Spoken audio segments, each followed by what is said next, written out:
Hello friends.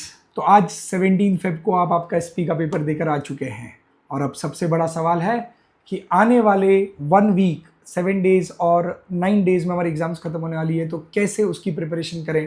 पूरा study plan लेकर मैं आपके साथ आज हाजिर हूँ। यहाँ पर डिटेल में डिस्कस करेंगे अकाउंट्स और इकोनॉमिक्स की प्रिपरेशन कैसे करें। फर्स्टली ये वो स्टूडेंट्स के लिए हैं जिन लोगों ने आज एसपी का पेपर दिया है 17 फरवरी को और उन्हें पता है कि 24 फरवरी को उनको इकोनॉमिक्स का पेपर देना है एंड 26 फरवरी को उनका अकाउंट्स का पेपर होने वाला है। सो क्वेश्चन ये है, इतनी लंबी वेकेशन का करें क्या? आराम करें, सेलिब्रेट करें? बिल्कुल नहीं दोस्तों, अभी तक बोर्ड एग्जाम्स खत्म नहीं हुए हैं। सो हमें अच्छे से इस टाइम गैप जो हमें एक प्रकार का वेकेशन मिला, इसका बेस्ट यूटिलाइजेशन कैसे करना है उसका प्लान आपके साथ में विदिन 2 मिनट्स डिस्कस करूंगा। तो प्लीज एंड तक पूरा वीडियो देखें। नंबर 1, पहला डिस्कशन में करना चाहूंगा अकाउंट्स के बारे में कि हम अकाउंट्स का प्रिपरेशन कैसे करें, फिर साइमल्टेनियसली इको का भी डिस्कशन करेंगे। सो पहला पॉइंट मेरा सजेशन ये रहेगा कि आपने half day accounts and eco के लिए अलॉट करना है। आप पूरा दिन इकोनॉमिक्स की पढ़ाई नहीं कर पाएंगे, पूरा दिन अकाउंट्स की पढ़ाई नहीं कर पाएंगे, तो मेक श्योर कि आप हाफ डे में इकोनॉमिक्स हाफ डे और अकाउंट्स को हाफ डे अलॉट करें। नंबर 2, अकाउंट्स की कैसे प्रिपरेशन करें। तो आज जब 17 को आप शाम को आओगे तो I suggest start with accounts first, क्योंकि आज आप एक थियोरी पेपर देकर आए हैं, इमीडिएटली इकोनॉमिक्स पढ़ने के लिए शायद मन ना करें, तो अकाउंट से मैं सजेस्ट करूंगा कि आप स्टडी प्लान शुरू कर सकते हैं। अब 17 और 18 ये 2 दिनों में आपने क्या टारगेट रखना है, इसको एक स्टेप बाय स्टेप डिस्कस करता हूं मैं। सबसे पहले मुझे आप अज्यूम करता हूं कि आपको पता होगा कि अकाउंट्स में आपके 4 चैप्टर 10 मार्क्स के लिए आते हैं, 4 8 मार्क्स के लिए आते हैं और 2 12 मार्क्स के लिए आते हैं। तो जो 4 चैप्टर 10 मार्क्स के लिए आते हैं उसमें से हम 3 प्रेफर करते हैं। We can keep 1 in option, but हमें 3 तो करके जाना है। तो जो 10 मार्क्स वाले 4 चैप्टर्स हैं, they are admission, retirement, dissolution और बिल ऑफ एक्सचेंज। सो 17 को शाम को आके मैं सजेस्ट करूंगा कि आपने admission of a partner chapter complete कर लेना है। 18 को आप लोगों ने हाफ डे का जो स्लॉट है आपके पास, जिसमें हाफ डे आप इकोनॉमिक्स करोगे, तो हाफ डे जो अकाउंट्स करने वाले उसमें आई विल सजेस्ट कि आपने रिटायरमेंट और साथ में डिसोल्यूशन और बिल ऑफ एक्सचेंज, आपने जो भी एक चूज किया होगा वो चैप्टर आपको कंप्लीट करना है। तो 18th admission, 17th admission, 18th आप हाफ डे में रिटायरमेंट के साथ साथ सेकंड चैप्टर डिसोल्यूशन और बिल ऑफ एक्सचेंज में से एक कंप्लीट करेंगे। तो 17th और 18th में आपके 10 मार्क्स वाले चैप्टर कंप्लीट हो जाएंगे। फिर आता है आपका 19th और 20 नेक्स्ट 2 डेज। ये 2 डेज में आप लोग 8 मार्क्स वाले चैप्टर कंप्लीट करने की कोशिश करोगे। 8 मार्क्स में आपके 4 चैप्टर्स आते हैं, that is issue of shares आप लोगों का आता है, उसके बाद death of a partner, then analysis of financial statement और कंप्यूटराइज अकाउंटिंग की थियोरी।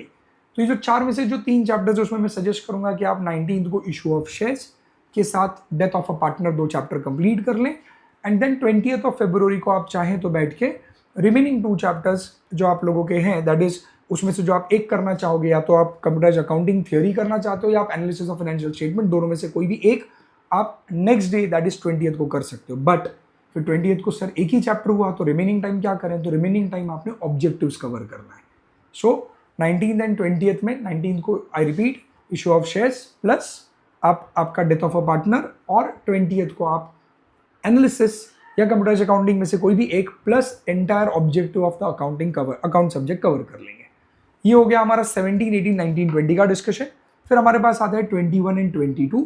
21 को आप करोगे आपका favourite chapter that is final accounts, और 22 को आप करोगे एनपीओ, नॉन प्रॉफिट ऑर्गेनाइजेशन। इस तरीके से 17 से लेकर 22 तक आपका पूरा अकाउंट्स एक बार डिटेल में रिवाइज हो जाएगा। अब इसके बाद क्या करना है, यही 17 से लेकर 22 में आपने इकोनॉमिक्स में क्या क्या करना है वो डिस्कस कर लेते हैं। तो 17 को आपने इकोनॉमिक्स को हाथ नहीं लगाना है। 18 को जब आप आओगे तो रिमेनिंग हाफ डे में आपने मैक्रो इकोनॉमिक्स से शुरू करना है। पहले मैक्रो इकोनॉमिक्स में आपको पता है आपका चैप्टर नंबर 7, 8, 9, 10 4 चैप्टर आएंगे। तो आई सजेस्ट कि आप 18 को 7th और 8th चैप्टर कंप्लीट कर लें, 19 फरवरी को 9th और 10th चैप्टर कंप्लीट कर लें। इस तरीके से 18 और 19 में आपको मैक्रो इकोनॉमिक्स के 2 चैप्टर 7, 8 एंड 9, 10 कंप्लीट हो जाते हैं।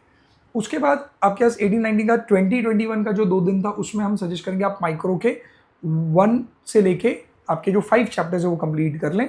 So what I will suggest you is कि आप जब 20 और 21 2 दिन में उठाओगे तो 20th को आप कंप्लीट करोगे आपका चैप्टर 1 से लेके चैप्टर 3A तक, और 21 को आपने उठा लेना है 3B से लेके चैप्टर 5 तक।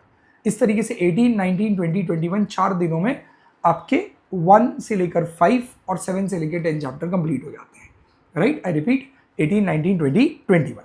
22 ऑफ फरवरी को आप कवर क्या करोगे, तो आप 22 फरवरी को चैप्टर नंबर जो आपका 6 रह गया है वो कंप्लीट करेंगे, उसके जो सम्स है वो रिवाइज करेंगे, सॉल्विंग करेंगे, और उसी के साथ आप एक क्वेश्चन पेपर बोर्ड एग्जाम्स का सॉल्व करोगे। आई रिपीट, मैं आपसे बात कर रहा हूँ 18, 19, 20, 21 तक हमारा रिवीजन हो चुका है इकोनॉमिक्स का। 18, 19, 20, 21, 22 को आप बैठकर चैप्टर नंबर 6 के साथ एक बोर्ड एग्जाम का पेपर सॉल्व करेंगे। देन 22 तक का अकाउंट्स और इको का डिस्कशन हो गया। 23 को आप प्योरली इकोनॉमिक्स का पूरा सिलेबस फिर से एक रिवाइज करोगे और उस दिन और एक बोर्ड का पेपर सॉल्व करोगे, एंड ये कंप्लीट करके आप 23 का ये प्रैक्टिस करके 24 को आप जाओगे आपके इकोनॉमिक्स के बोर्ड पेपर के लिए पूरी तरीके से वेल प्रिपेयर्ड। सो इकोनॉमिक्स के पेपर के एक दिन पहले आप अकाउंट्स बंद कर दोगे, ओनली इकोनॉमिक्स चलेगा।